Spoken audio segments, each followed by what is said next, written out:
His punishment, his prize. A werewolf romance story.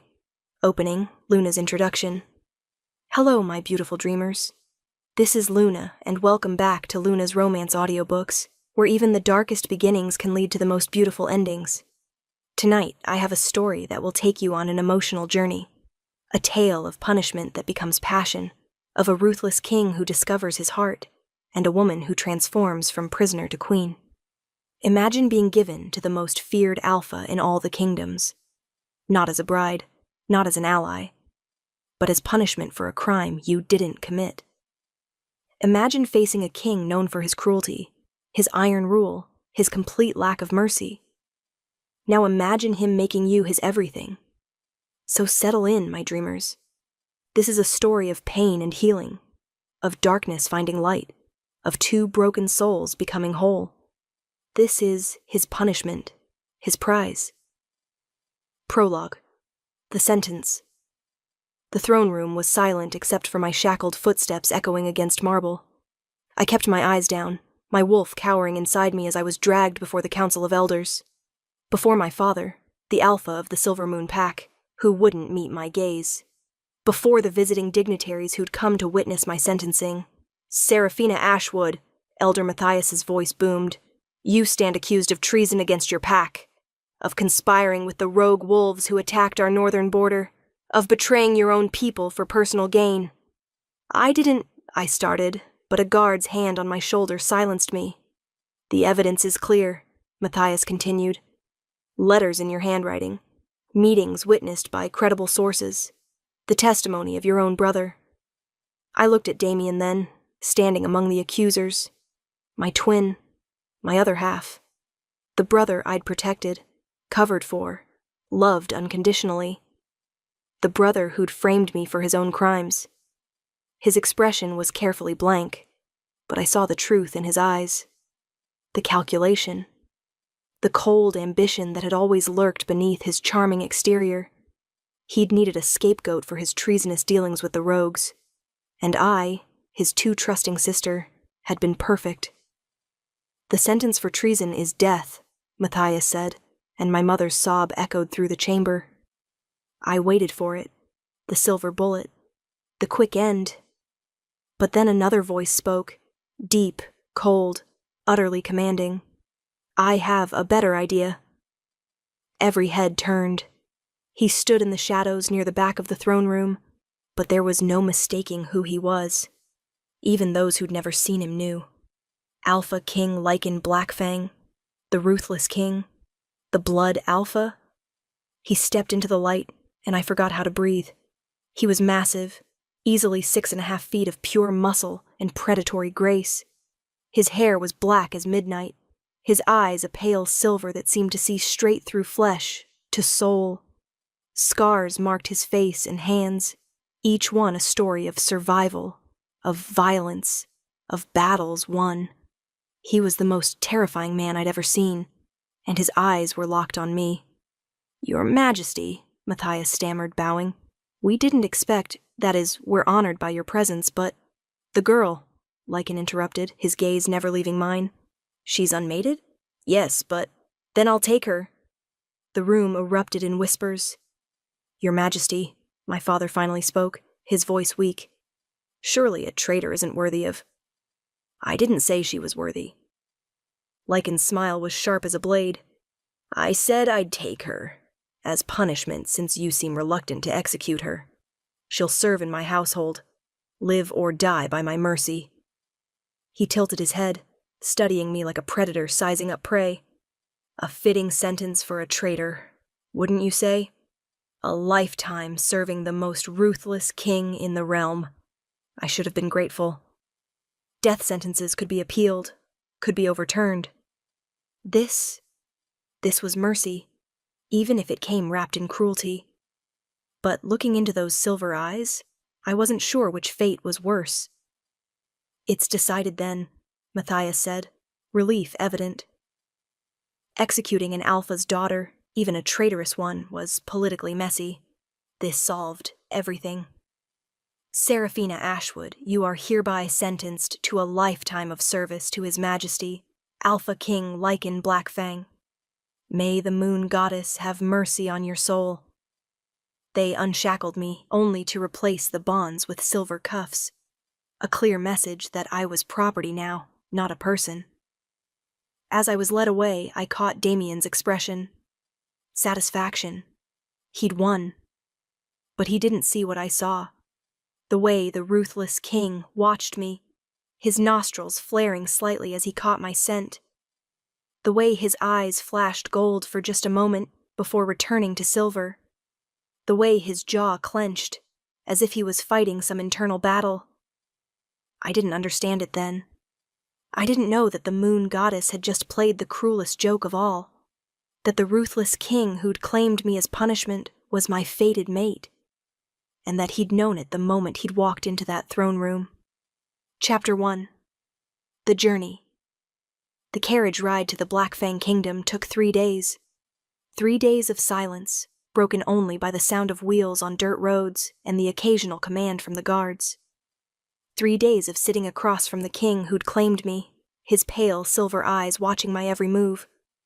He didn't speak to me, didn't acknowledge me beyond ensuring I was fed and allowed brief moments to tend to my needs under heavy guard. But he watched, always watching. On the 3rd night, we stopped at an inn. I was given a small room, sparse but clean, with guards posted outside my door. I was washing my face in the basin when I caught his scent. Cedar and ash and something wild, untamed. It wrapped around me like smoke, making my wolf stir for the first time since my sentencing. I turned to find him in my doorway, filling the frame with his presence. "Your Majesty," I said, dropping into a curtsy despite the silver cuffs weighing down my wrists. "I didn't hear you knock." "I didn't." He stepped inside, closing the door behind him. My heart hammered. We were alone. Completely alone. And he was the most dangerous man in the realm. "Please," I whispered, hating the tremor in my voice. "Whatever you're going to do." "What do you think I'm going to do?" His head tilted, curiosity rather than threat in his expression. "I don't know. Punish me? Use me? You claimed me from my pack. I'm yours to do with as you please." Something flickered in his eyes. "Is that what you think? That I claimed you for that? Why else would you save a traitor from execution?" He moved closer, and I forced myself not to retreat. Forced myself to hold his gaze even as my wolf whimpered at his proximity. "Tell me something, Seraphina Ashwood," he said softly, dangerously. "Did you do it? Did you betray your pack?" The question caught me off guard. "Does it matter?" "Answer me." "No." The word came out stronger than I felt. "I didn't betray anyone. My brother." I cut myself off. What was the point? No one had believed me before. Why would this ruthless king be different? "Your brother framed you," Lycan finished. "I know." I stared at him. "What?" "I've had my spies watching the Silver Moon Pack for months. Your brother's dealings with the rogue wolves weren't as secret as he thought." His expression was unreadable. "I know you're innocent." "Then why—" I couldn't finish the question. "Why claim me? Why take me from my home?" "Because the alternative was watching them execute an innocent woman." His hand reached out, his fingers ghosting over the silver cuffs on my wrists. Where his skin touched mine, heat sparked. "And because the moment I walked into that throne room and caught your scent, I knew." "Knew what?" His eyes met mine, and I saw it. The flash of gold, the wolf rising to the surface. "That you're mine." The word hung between us, loaded with meaning I was afraid to unpack. "I don't understand." "You're my mate, Seraphina." His voice was rough, like the admission cost him. "My fated mate. The one the moon goddess chose for me."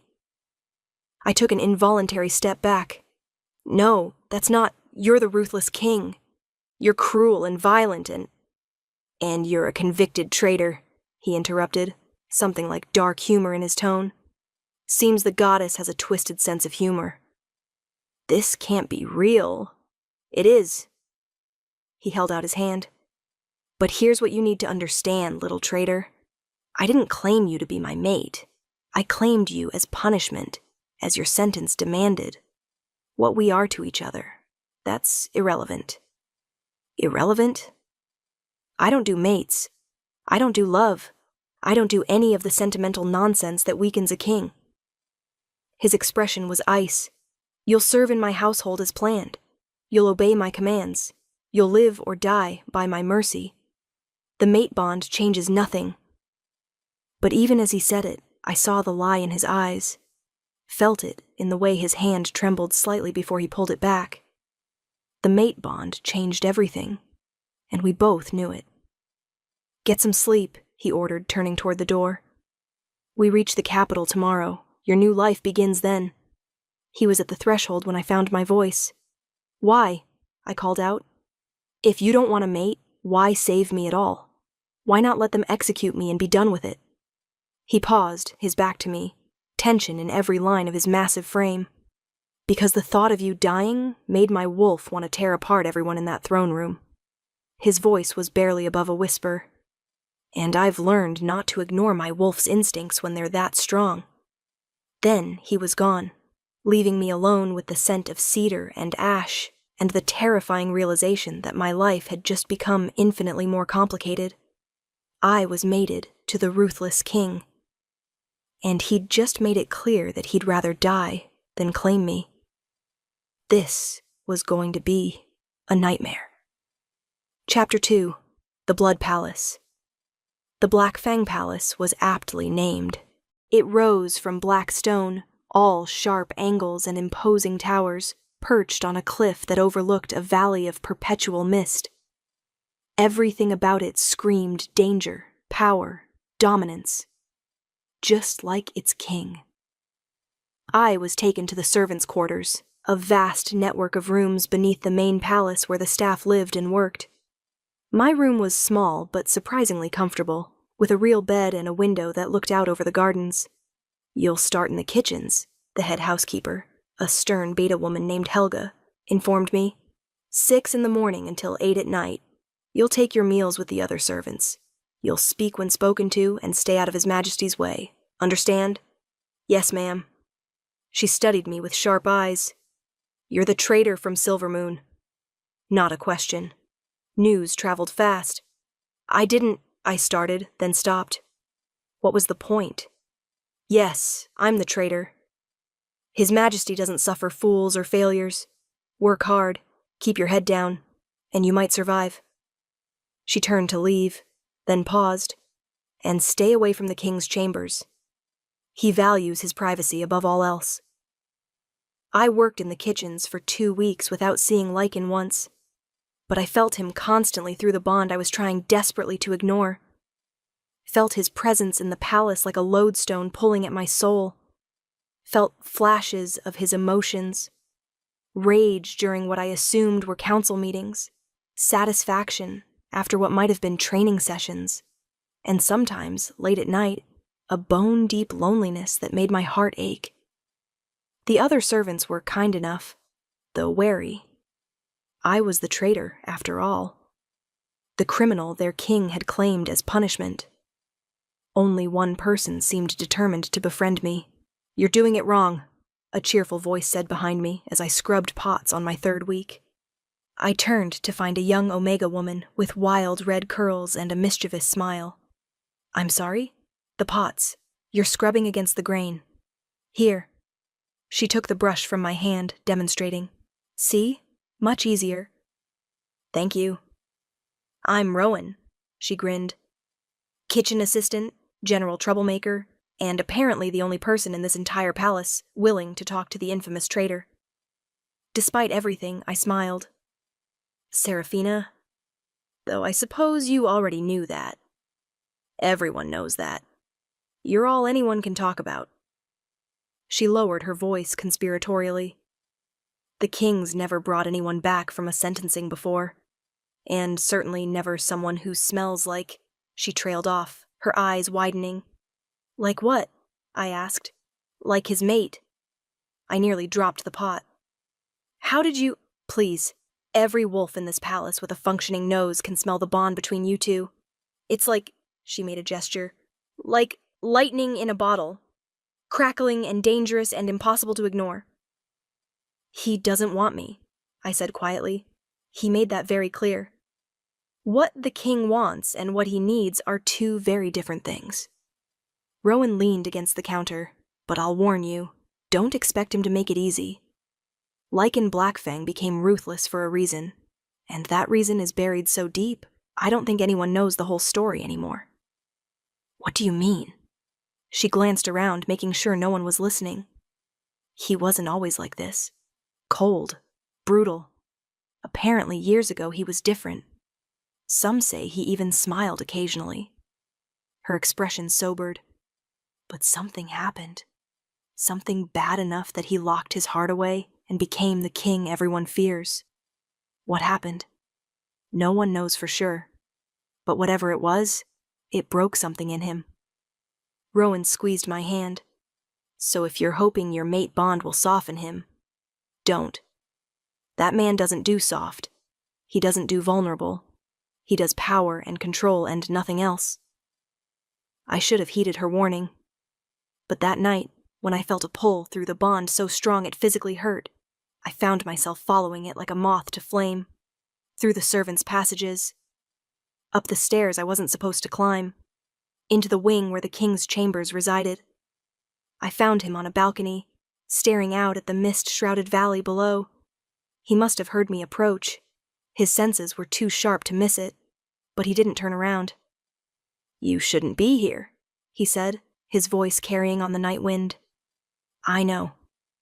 I could have you punished for entering the royal wing. I know that too." Finally, he turned. In the moonlight, he looked different. Younger, somehow. And so tired, it made my chest ache. "Why are you here, Serafina?" I struggled for words. "The bond. You were hurting." His expression shuddered immediately. "I don't hurt. I don't feel. And you certainly shouldn't be feeling anything through a bond I haven't acknowledged." "Too late. I do feel it. I feel you." I stepped closer, drawn by forces I couldn't name. You can deny it all you want, but it's there. Between us. Real and alive and unwanted. The word was brutal. Final. I don't want a mate, Serafina. I don't want the weakness that comes with caring for someone. I don't want the vulnerability. I don't want any of it. Then reject me. The words came out before I could stop them. Officially reject the bond. Break it completely. Free us both. For a long moment he just stared at me. Then, so fast I barely saw him move, he was in front of me. His hand cupped my jaw, tilting my face up to his. "You think I haven't tried?" His voice was ragged. "You think I haven't spent every night since I met you trying to force the words out? Trying to break this bond that should never have existed? Then why? Because I can't." The admission seemed torn from him. "Every time I try to form the rejection, my wolf fights me. Every time I think about being free of you, something inside me screams wrong. And I don't understand it because I don't want this. I don't want you." But his thumb was stroking my cheekbone, and his eyes were pure gold now, his wolf fully present. And the way he was looking at me had nothing to do with not wanting. "You're lying," I whispered. "I'm the king. I don't lie." "You're lying to yourself."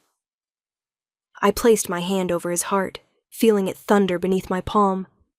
"You want this bond as much as I do. You're just too afraid to admit it." The admission hung between us for one perfect moment. Then his mouth was on mine, and the world exploded into sensation. The kiss was brutal, claiming absolutely devastating. He kissed me like he was starving and I was his first meal in years. Like he was drowning and I was air. I kissed him back with equal desperation, my hands fisting in his shirt, pulling him closer even though there was no space left between us. When we finally broke apart, both gasping, his eyes were wild. "This changes nothing," he said, but his voice shook. "Liar. I'm still your king. You're still my prisoner. The bond still doesn't matter. Keep telling yourself that. His hand tightened on my jaw. Go back to your quarters, Serafina. Before I do something we'll both regret. What if I want you to? For a moment, just a moment, I saw raw need flash across his face. Saw him waver. Then the shutters came down, cold and absolute. Go! Now! That's an order. I went, but as I fled back to my room, my lips still tingling from his kiss, I knew one thing for certain. The ruthless king could deny the bond all he wanted. But he'd just shown me the truth. He wanted me. And I was going to make him admit it. Chapter 3. The Game. The next morning I found a gift on my bed. A dress, simple but beautiful, deep emerald that would bring out my eyes.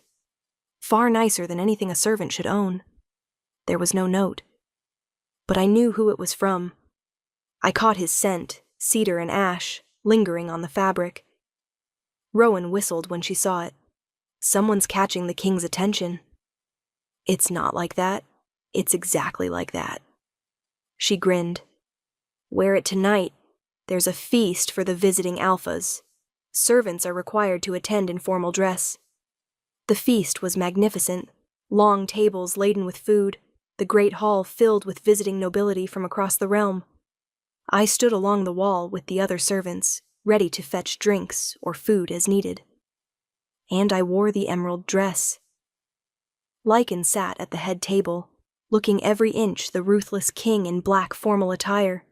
He was discussing something with a visiting alpha, his expression bored, until he looked up and saw me. His eyes locked on mine across the crowded hall. I watched his pupils dilate, watched his jaw clench, watched his hand tighten on his goblet until I thought it might shatter. He didn't look away. Neither did I. The visiting alpha, a pompous man named Aldridge, noticed the direction of Lycan's stare. "Ah," he said loudly enough for half the hall to hear. "The infamous traitor! Tell me, Black Fang, what do you plan to do with her? Surely keeping her as a servant is too merciful for treason." "Her punishment is mine to decide," Lycan said coldly. "Not yours." Of course. But if you tire of her, I'd be happy to take her off your hands. A pretty thing like that has uses." The temperature in the hall dropped 10 degrees. Lycan stood slowly, his presence filling the room. "Say that again." Aldridge paled, realizing his mistake. "Your Majesty, You merely meant to suggest claiming what's mine." Lycan's voice was deadly quiet. "She's under my protection, my sentence, my authority. Anyone who touches her answers to me." The possessiveness in his tone sent shivers down my spine. Aldridge bowed hastily. "My apologies, Your Majesty. I meant no disrespect." Lycan sat back down, but his eyes found mine again, and this time there was something new in them. Recognition, acceptance. Mine. After the feast, I was clearing tables when a hand caught my wrist. "Come with me." Lycan's voice was low, commanding. "Your Majesty, I need to finish." "Now, Serafina." He led me through the palace, upstairs and down corridors I'd never seen, until we reached a part of the castle that was clearly his private domain. His study was massive, dark wood and leather, shelves full of books and maps, a fireplace burning low. He closed the door behind us, then turned to face me. "That dress," he said. "You sent it." "I did." He moved closer, each step deliberate. "Do you know why?" "To torture yourself?" A ghost of a smile. "Perhaps. Or perhaps because seeing you in servant's rags was driving my wolf insane. He wants his mate honored, not scrubbing pots in the kitchen. And what do you want? That's the question, isn't it?" He stopped inches away, so close I could feel the heat radiating from him. "What I want contradicts everything I've built. Everything I am." "Who says you can't have both?" "Because being ruthless kept me alive. Being cold kept me safe. Caring about someone." He cut himself off. "That's how you get destroyed." "Is that what happened to you?" Someone destroyed you? His expression shuddered. That's not your concern. It is if we're mates. We're not. But even as he said it, his hand reached out, tucking a strand of hair behind my ear. We can't be. Why not? Because ruthless kings don't have mates. They have political alliances. They have strategic marriages. They have heirs conceived out of duty, not love. His thumb traced my jaw. They don't have fated mates who smell like moonlight and feel like home. The admission was raw, vulnerable. Lycan, don't. His forehead pressed against mine. Don't make this harder than it already is. What if I want to make it harder? What if I want to fight for this bond? Then you're a fool. But his arms wrapped around me, pulling me against his chest. A brave, reckless fool who's going to get her heart broken. Better a broken heart than no heart at all. He pulled back to look at me, something like wonder in his silver eyes. How are you not afraid of me? Every wolf in this kingdom fears the ruthless king. But you challenge me, push back, refuse to submit. Maybe because I see past the ruthless king. My hand rested over his heart. I see a man who's been hurt so badly he's afraid to ever feel again. A man who saved an innocent woman from execution even though he didn't have to. A man who sends gifts to his mate even though he's trying to deny the bond. You don't know what you're talking about, don't I? I held his gaze. Tell me about her. The one who hurt you so badly, you locked your heart away. His entire body went rigid. How did you... Rowan told me you used to be different. That something broke you. I gentled my voice. Tell me what happened. For a long moment he was silent. Then, so quietly I almost didn't hear it. Her name was Alara. He pulled away, moving to stand before the fire, his back to me. She was my fated mate. The one the goddess chose for me before you. His voice was hollow. We were young, stupid, in love. I thought... He laughed bitterly. I thought we'd have forever. What happened? Politics. My father arranged a marriage to a princess from a neighboring kingdom, a strategic alliance to prevent war. I refused. Said I'd already found my mate, that I wouldn't give her up for politics. My heart was breaking for him. Lycan. So they killed her? The words were flat, dead. The night before I was supposed to choose between Ilara and duty. Someone poisoned her, made it look like an accident. He turned to face me then, and I saw the devastation in his eyes. I never found proof, but I knew. My father, the princess's family, someone who wanted the alliance badly enough to murder an innocent woman. I'm so sorry. I became ruthless that day. Locked away every soft feeling, every vulnerability, every weakness. His expression was ice. Because caring about someone got Alara killed. And I swore I'd never give anyone that power over me again. So, you've been alone ever since. Alone is safe. Alone can't be used against me. He moved toward me again, stopping just out of reach. And then you happened. The moon goddess gave me a second mate, as if she was giving me a second chance. But I don't want a second chance, Seraphina. I want... what? To be alone forever? To never feel anything? To lock yourself away in this palace, like you're the prisoner, instead of me? Better that than watching you die because you were unfortunate enough to be mated to me. The words hung between us, raw and true. You can't protect me by pushing me away, I said softly. I can try. And you'll fail, because the bond is already there, Lycan. Whether you acknowledge it or not, whether you want it or not, it exists. We're connected. And nothing you do will change that. He stared at me for a long moment. Then, with a sound between a growl and a groan, he closed the distance between us. You're going to be the death of me, he murmured against my lips, or the making of you. This kiss was different from the first, Still passionate, still desperate, but with something softer underneath. Something like hope. When we parted, he rested his forehead against mine. "I can't promise you love," he said quietly. "I can't promise you a fairy tale. All I can promise is that while you're under my protection, nothing will harm you. Even if I have to burn the entire realm to keep you safe. That's enough," I whispered. "For now, that's enough." But I was lying. Because I didn't want protection. I wanted his heart. And I was going to fight for it, no matter what it took. Chapter 4. The Threat. 3 weeks after that night in the study, everything changed. I woke to chaos. Guards running through the halls, servants whispering frantically, the palace on high alert. "What's happening?" I asked Rowan in the kitchens. Her face was pale. "There's been an attack, the eastern border. Rogue wolves, but organized. Military style." My blood ran cold. Organized rogue attacks meant someone was funding them, leading them, supplying them. Like my brother had been before he framed me. I found Lycan in the war room, surrounded by his generals, maps spread across the table. "Your Majesty," I started, then stopped as every head turned to me. "Seraphina." His voice was sharp. "You shouldn't be here. I need to talk to you, about the rogues. I might have information. Not now.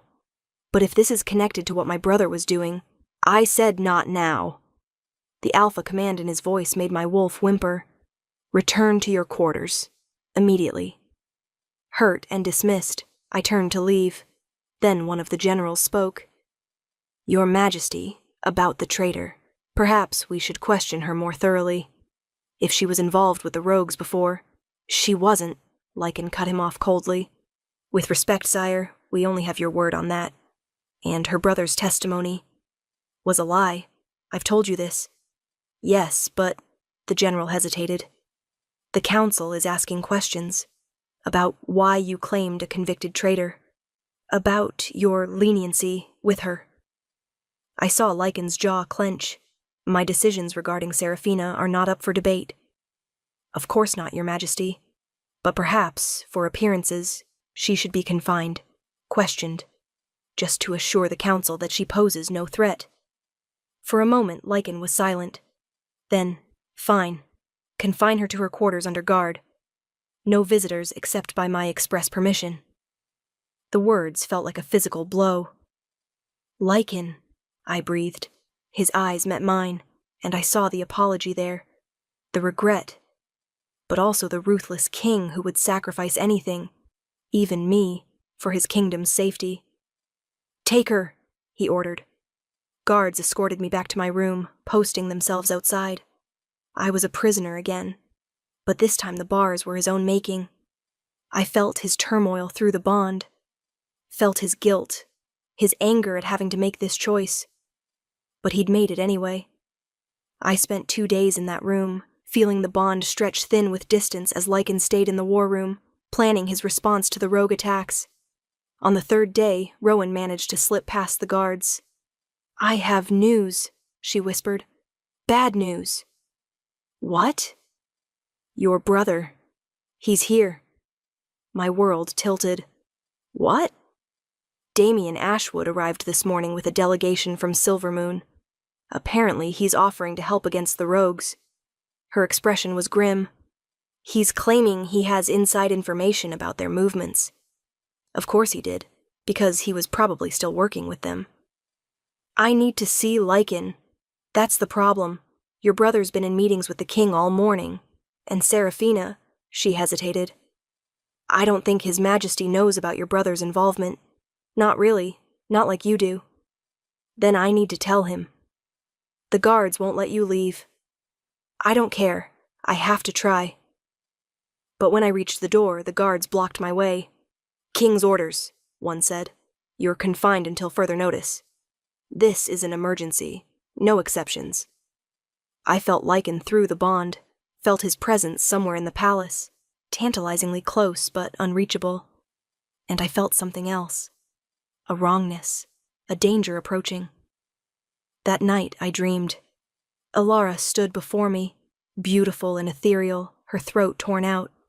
"He'll never survive losing another mate," she whispered. "Protect him, even if he won't protect himself." I woke with a start, my heart racing. Something was wrong. The bond was screaming warnings, my wolf clawing to get out. Then I smelled it. Smoke. The palace was on fire. I ran to the door, pounding on it. "Fire! We need to evacuate!" The guards opened the door, their expressions panicked. "Get to the courtyard." But I was already running the other way. Toward the king's chambers, toward Lycan. The smoke was thick, the heat intense. I wrapped my dress over my nose and mouth, following the bond like a lifeline. I found him in his study, unconscious, blood trickling from a wound on his temple. And standing over him, silver dagger raised, was my brother. "Hello, sister," Damien said with that charming smile I'd once loved. "Fancy meeting you here." "What did you do?" "What I should have done months ago. The rogue attacks were just a distraction. A way to get close to the ruthless king." He gestured to Lycan's prone form. "He's been drugged. Won't wake for hours. Long enough for the fire to kill him and everyone in this wing." "Why?" "Because Black Fang discovered too much about my operations. Because he was planning to expose me to the council." Damien's smile faded. "And because killing him while you're here? That frames you perfectly. The vengeful traitor who murdered her captor. No one will question it. You're insane." "I'm ambitious. There's a difference." He raised the dagger. "Goodbye, sister. Try not to haunt me too much." He lunged. I dove, not away from him, but toward Lycan. The dagger meant for the king's heart pierced my shoulder instead. The pain was blinding, but I didn't care. I threw myself over Lycan's unconscious body, shielding him with mine. "You idiot!" Damien snarled, raising the dagger again. "You're choosing him? After everything? He doesn't even want you." "He's my mate," I gasped. "I'd die 1,000 times before I let you touch him." The dagger descended, and then Lycan's hand shot up, catching Damien's wrist with crushing force. His eyes opened, pure, molten gold, and the growl that came from his throat was primal. "No one," he said softly, deadly, "touches my mate." What happened next was brutal and swift. Lycan moved like death itself, every motion precise, efficient, lethal. Damien never stood a chance. When it was over, my brother lay unconscious, bound in silver chains, and Lycan was cradling me against his chest, his hand pressed to my bleeding shoulder. "You foolish woman," he said, his voice breaking. "You could have died. So could you. I'm not worth your life. You're worth everything." I touched his face, feeling wetness on my fingers. He was crying. The ruthless king was crying. "You're my mate, Lycan. My everything. And I'm done pretending otherwise." He kissed me then, desperate and claiming, tasting of smoke and salt and salvation. "Mine," he whispered against my lips. "You're mine, Seraphina. My mate. My heart. My everything." "Yours," I agreed. "Always yours." The palace guards burst in, extinguishing the last of the flames, securing the unconscious Damien. But I barely noticed. Because the ruthless king was holding me like I was precious. Like I was his whole world. Like he'd finally stopped running from what we were. "I love you," he said, the words rough but true. "I've loved you since the moment I saw you, and I'm sorry. I'm so sorry I made you doubt it." "I love you too," I whispered, "even when you're being an idiot." His laugh was watery but genuine. "My fierce, brave mate." "Your punishment," I corrected softly. "No." He kissed my forehead, my cheeks, my lips. "My prize. The greatest prize the goddess ever gave me." And as he carried me to safety, the bond between us blazing gold and perfect, I knew that my story had come full circle. I'd been given to a ruthless king as punishment, and he'd made me his everything. Chapter 5. The Trial. The trial of Damian Ashwood was swift and public. Evidence of his treason, real evidence this time, was overwhelming. His dealings with the rogues, his plot to assassinate the king, his attempt to frame me. Lycan sat on his throne, every inch the ruthless king, as my brother was sentenced. Damian Ashwood, Lycan's voice echoed through the throne room. You are found guilty of treason, conspiracy to commit murder, and the framing of an innocent woman. The sentence is death. My brother didn't beg, didn't plead, just stared at me with something like regret in his eyes. I'm sorry, Sarah, he said quietly. For what it's worth, I am sorry. I didn't respond. Couldn't. The betrayal ran too deep. After the sentencing, Lycan found me in the gardens, staring at nothing. Your brother will be executed tomorrow, he said softly, sitting beside me on the bench. I know. If you want to say goodbye, I don't. I turned to face him. He made his choices. He has to live and die with them. Lycan's hand found mine, our fingers interlacing. I received word from Silver Moon. Your father is requesting your return. Your name has been cleared. You can go home. My heart stuttered. Home? If that's what you want. His voice was careful, neutral, but I felt his emotions through the bond. Fear, hope, desperate longing. You're free, Seraphina. Your punishment is over. You can leave. And if I don't want to leave? His eyes met mine, silver and vulnerable. Then I'm asking, begging, you to stay. Not as a prisoner. Not as punishment. He brought my hand to his lips. As my mate. My Luna Queen. My wife. Lycan, I know I don't deserve you. I know I've been cruel, distant, foolish. I know I pushed you away when I should have claimed you. He slid from the bench, kneeling before me. But I'm asking anyway. Marry me, Seraphina. Rule beside me. Let me spend the rest of my life proving that you weren't just my punishment. You're my salvation. Tears blurred my vision. You really are terrible at romance. His laugh was shaky. Is that a yes? It's a yes, you ridiculous man. I pulled him up, kissing him soundly. I'll marry you. I'll be your Luna Queen. I'll stay by your side and challenge you, and refuse to let you lock your heart away ever again. The smile that crossed his face was pure joy. I love you. I love you too. Even when you're being ruthless and impossible. Especially then. Especially then. He kissed me again, deep and claiming, the bond between us singing with rightness. When we parted, he rested his forehead against mine. I have something for you. He pulled a ring from his pocket, silver with a moonstone that caught the light. It was Alara's, he said softly. She'd want you to have it. Would want you to know that. His voice caught. That she'd approve. That she'd be happy I found love again. I slipped the ring on my finger, feeling the weight of it. The history. The blessing. Thank you, I whispered, for trusting me with your heart, with your past, with everything. Thank you for saving my life. In every way a person can be saved. That night, we stood before the assembled court and announced our engagement. The nobles who'd once whispered about the traitor now bowed to their future Luna Queen, and Lycan, the ruthless king, smiled. Actually smiled. Who are you, and what have you done with my mate? I teased later, in the privacy of his chambers.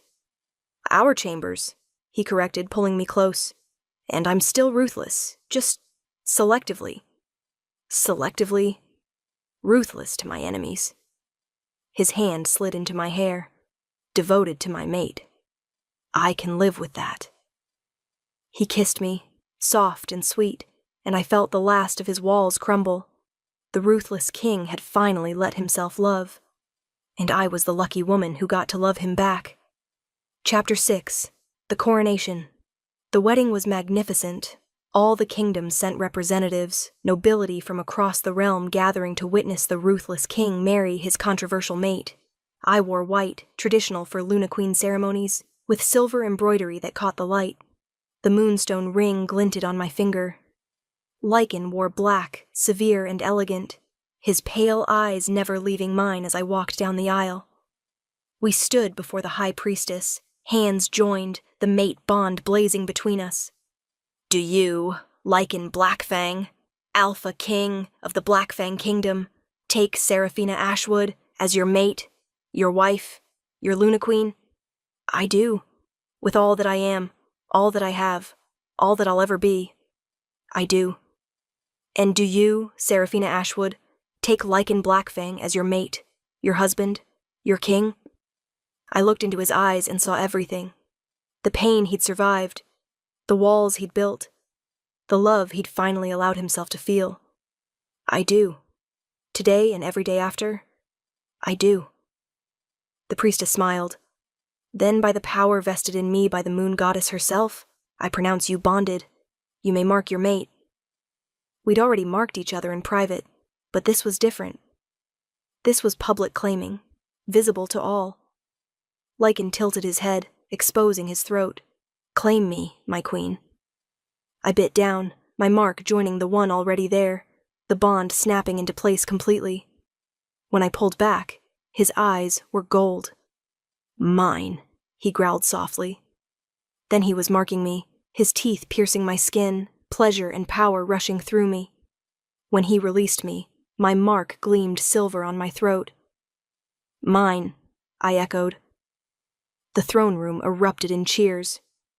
Later, at the feast, Lycan couldn't keep his hands off me, his arm around my waist, his fingers interlaced with mine, his mark on my neck visible to all.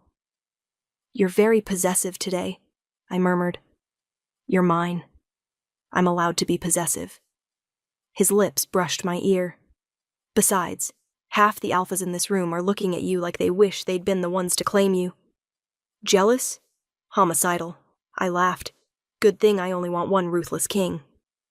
Good thing I'm the only ruthless king you're getting. As the celebration continued, Rowan approached, tears in her eyes. You did it, she said, hugging me tight. From traitor to queen. I'm so proud of you. I couldn't have done it without you. Sure you could have, but I'm glad I got to watch. She grinned. And glad I get to serve the coolest Luna Queen in history. You're not serving me. You're my friend. My sister. I squeezed her hands. And I'm making you my lady-in-waiting. Official title.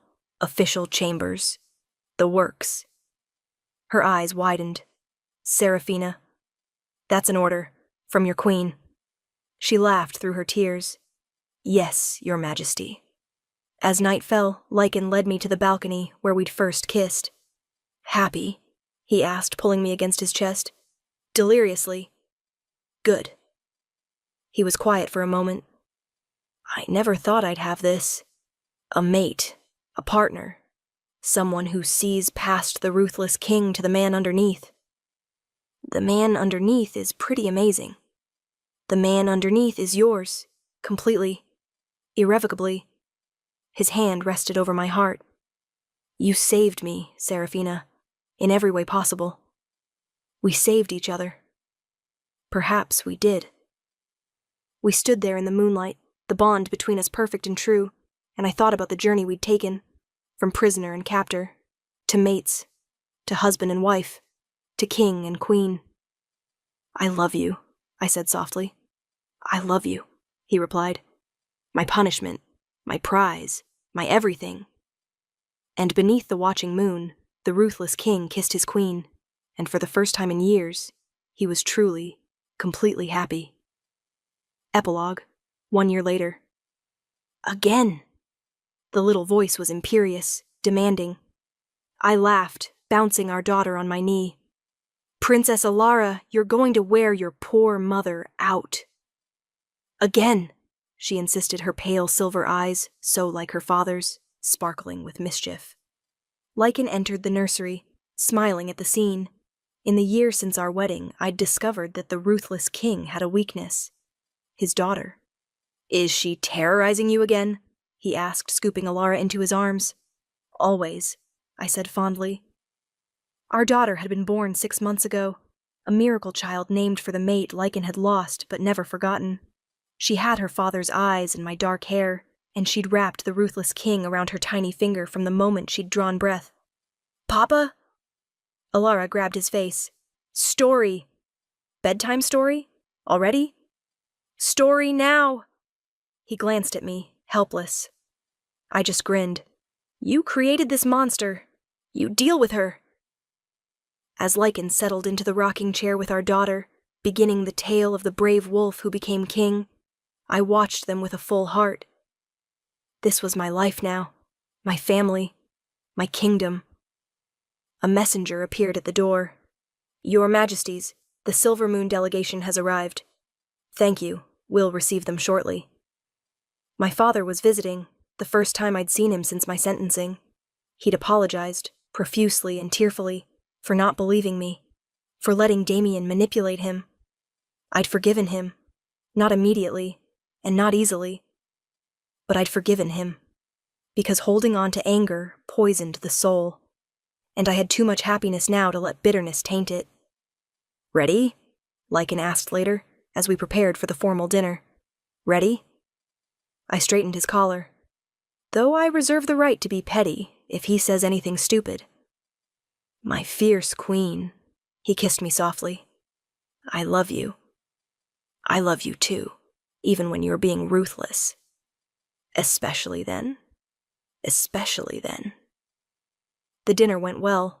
My father met his granddaughter and cried. He and Lycan discussed politics and trade agreements, and he apologized again, sincerely, for his failures as a father. "I don't deserve your forgiveness," he said quietly, "but I'm grateful for it nonetheless." "We all make mistakes," I said. "What matters is what we do after." After they left, Lycan and I stood on our balcony, the same one where everything had changed a year ago. "Do you ever regret it?" I asked. "Taking me as punishment, all the complications it caused?"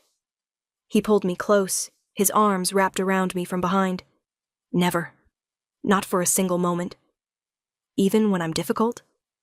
Especially when you're difficult." His lips brushed my temple. "You know what the irony is? They gave you to me as punishment, as a burden I'd have to bear. And you became my greatest gift, my salvation, the best thing that ever happened to me." He turned me to face him. I was given a punishment and found a treasure, given a prisoner and found a queen, given a mate I didn't want and discovered the love I needed. Tears filled my eyes. "You're getting soft in your old age, Your Majesty." "Only for you, my queen. Only for you." He kissed me then, soft and sweet and full of promise. And as the moon rose over the Blackfang Kingdom, illuminating the palace and the realm beyond, I thought about the journey we'd taken. I'd been given to a ruthless Alpha King as punishment, and he'd made me his everything. His mate, his queen, his heart, the traitor and the ruthless king. Our story wasn't supposed to have a happy ending, but the moon goddess, it seemed, had other plans, and I was grateful for every single moment of it. Luna's closing, and there you have it, my beautiful dreamers. The story of Seraphina and Lycan, a punishment that became the greatest love story of all. Did this story touch your soul? Did you feel the transformation from prisoner to queen? Then show me some love. Hit that like button, drop a comment telling me which moment made your heart race, and subscribe to Luna's romance audiobooks so you never miss another tale of true love. I want to know, could you forgive someone who sentenced you unfairly? Could you love someone who pushed you away to protect you? Tell me in the comments. And for those of you hungry for more passion, more drama, more impossible love, our next story is going to set your hearts on fire. It's called The Rogue King's Captive, and it follows a she-wolf captured by the exiled Alpha who once ruled her kingdom. He's dangerous, damaged, and determined to reclaim his throne. She's the daughter of the man who stole it. And the mate bond between them might be the only thing that can heal their broken world, or destroy it completely. Until next time, my dreamers, may your punishments become blessings, your captors become lovers, and your impossible love stories always find their happy ending. This is Luna, signing off. Sweet dreams, beautiful souls.